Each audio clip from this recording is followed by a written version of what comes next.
ગુજરાતના ઉત્તમ શિક્ષકોની ટીમ આપને દ્વાર। તો અત્યારે જ ડાઉનલોડ કરો યુથ એજ્યુકેશન એપ્લિકેશન।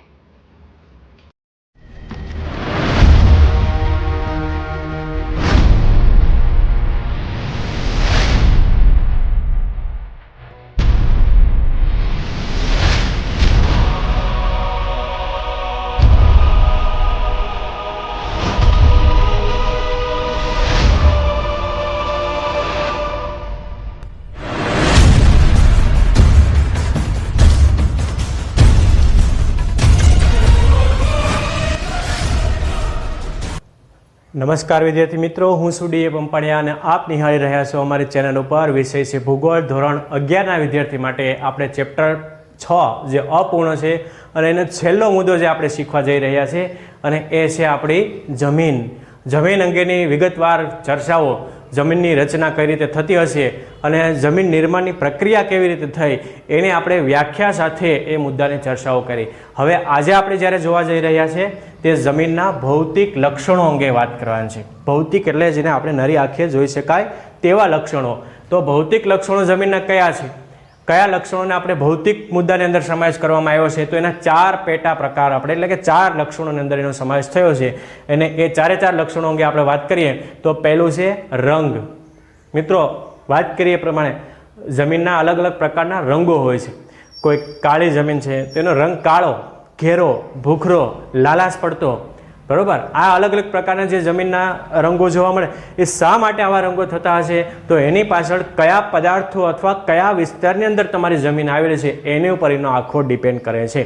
દાખલા તરીકે હું તમને વાત કરું કે રેતાળ પ્રકારની જમીન અથવા એ જમીન છે ભૂરા પ્રકારની જોવા મળે છે, તો એ જે રાજસ્થાનનો રણ વિસ્તાર છે, કચ્છનો રણ વિસ્તાર છે, એવા વિસ્તારની અંદર જે જમીન હોય તો એ જોડે કેટલીક જમીનની અંદર લોહ તત્વનું પ્રમાણ વધારે હોય તો લાલાશ પડતી જમીન જોવા મળે કે જેમાં ખનિજ દ્રવ્યો અને લોહ તત્વ જે વધારે હોય તો એ જમીનને આપણે લાલાશ પડતી જમીન તરીકે ઓળખાય। અને કેટલાકની અંદર લાવાયુક્ત પદાર્થોનું પ્રમાણ વિશેષ હોય તો એ કાળી અને ગોરાળી પ્રકારની જમીન છે જોવા મળે છે।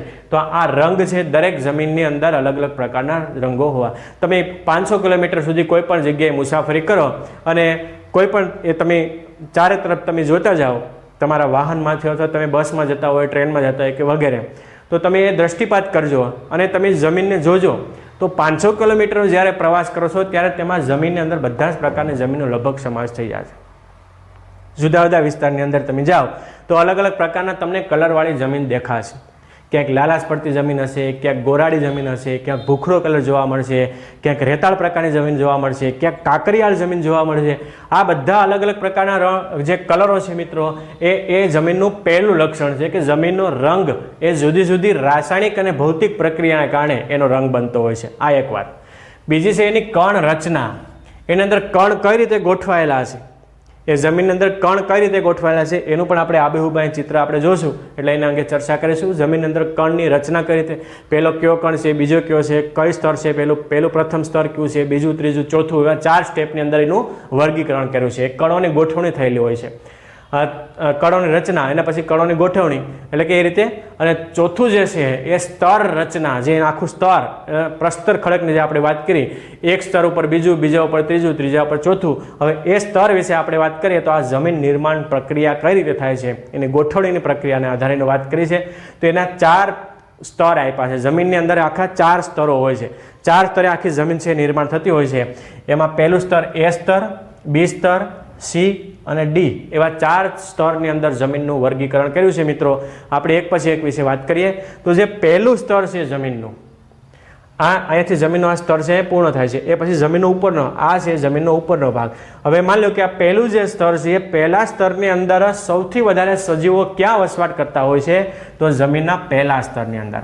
આ યાદ રાખજો, હું અને તમે બધા જ અને બાકીના બધા સજીવો એ પ્રથમ સ્તરની અંદર એ પોતાનું જીવન છે વ્યતીત કરે છે। કેટલાક સજીવો છે જમીનના પહેલા સ્તરની નીચે એટલે કે ઉપસ્તર જેને કહેવામાં આવે એની અંદર એ વસવાટ કરે છે।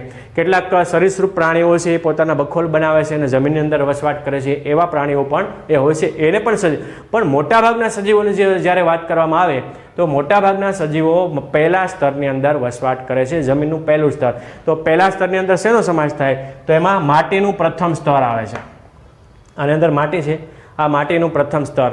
આ માટીના પ્રથમ સ્તરની અંદર તમામ વનસ્પતિઓ છે, આ એના જે મૂળ છે, કોઈ પણ વનસ્પતિઓ, વૃક્ષો છે, વનસ્પતિઓ, નાની વનસ્પતિઓ છે, એ સૂક્ષ્મ વનસ્પતિથી લઈને વિશાળ વનસ્પતિઓ છે, એ પ્રથમ સ્તરની અંદર આવેલી છે.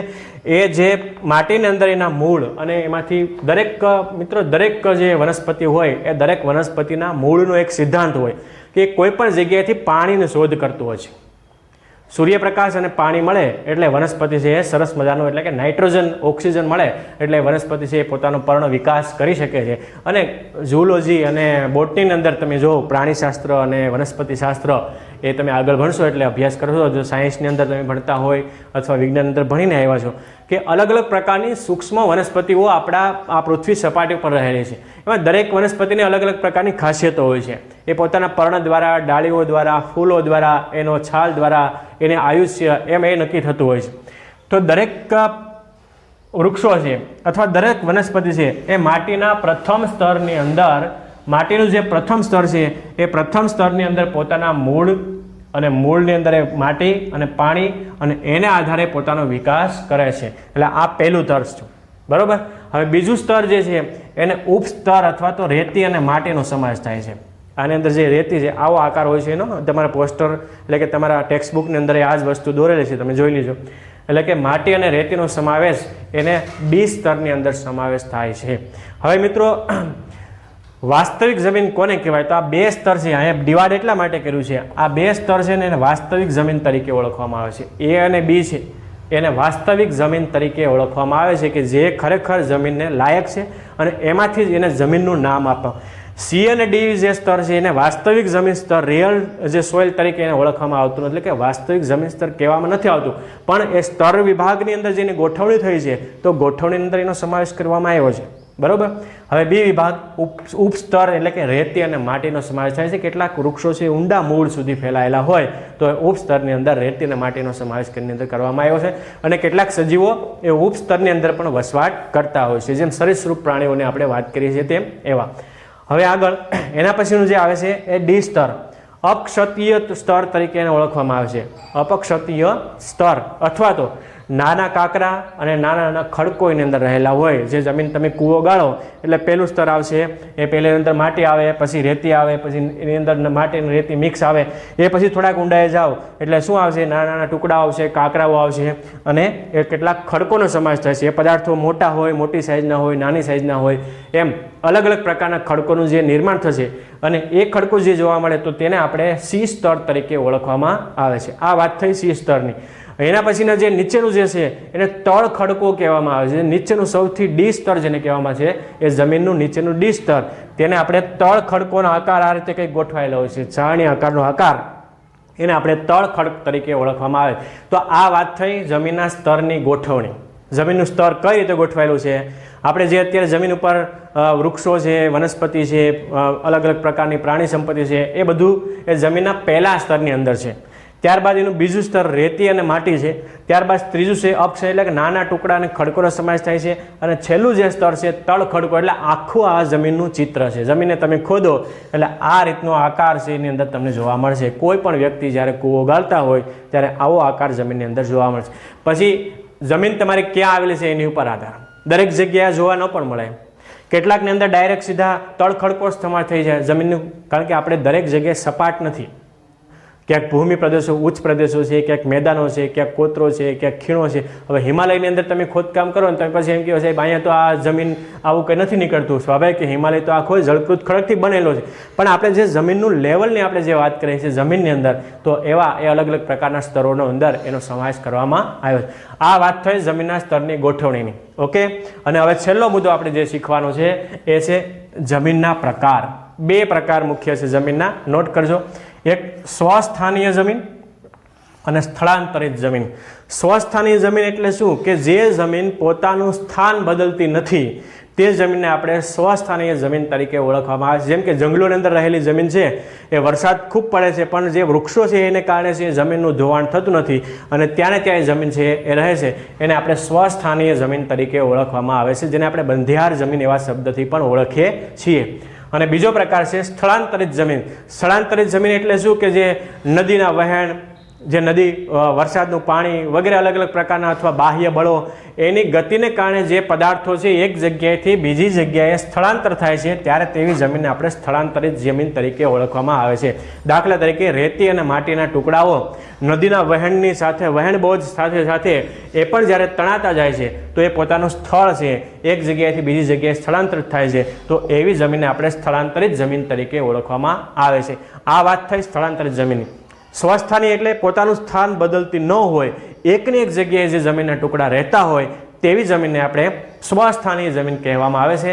અને સ્થળાંતરિત જમીન એટલે પોતાનું વહેણ સ્થાન બદલે છે તેને આપણે સ્વસ્થાનીય એટલે સ્થળાંતરિત જમીન એવા નામથી એને ઓળખવામાં આવે છે. તો મિત્રો, આ ત્રીજો મુદ્દો આપણો અને લાસ્ટ મુદ્દો જમીન અંગેની વાત થઈ. હવે તમને ખ્યાલ આવી ગયો 3 વિભાગ આપણે ખડકો કોને કહેવાય, ખનિજો કોને કહેવાય અને જમીન કોને કહેવાય. બહુ ઇન્ટેલિજન્ટ પાઠ આપણો આ, અને અલગ અલગ પ્રકારના ખડકો ખનિજો અને પદાર્થો અંગેની આપણે ચર્ચાઓ કરી. આ પાઠની અંદર મારી દ્રષ્ટિએ મેં તમને જે અભ્યાસક્રમને લગતી માહિતી અને અગત્યના જે આમાંથી પ્રશ્નો હતા એ બધું સમજાવવાનો મારી દ્રષ્ટિએ પ્રયાસ કર્યો છે. હું અપેક્ષા રાખું છું કે મારો વિડીયો તમને ગમ્યો છે. જો તમને મારો વિડીયો ગમે તો મને લાઈક કરો. સૌનો આભાર. ધન્યવાદ.